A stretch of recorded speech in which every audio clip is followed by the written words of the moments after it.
கர்த்தர் தாமே உனக்கு முன்பாக கடந்து போவார். அவரே உனக்கு முன் நின்று அந்த தேசத்தை அழிப்பார். நீ அவர்கள் தேசத்தை சுதந்தரிப்பாய். கர்த்தர் சொன்னபடியே யோசுவா உனக்கு முன்பாக கடந்து போவான்.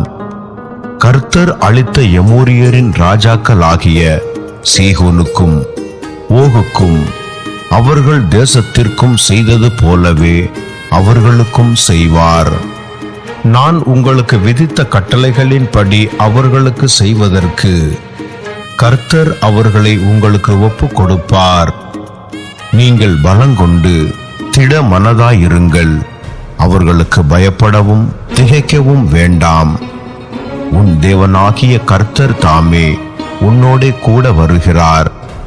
அவர் உன்னை விட்டு விலகுவதும் இல்லை, உன்னை கைவிடுவதும் இல்லை என்று சொன்னான்.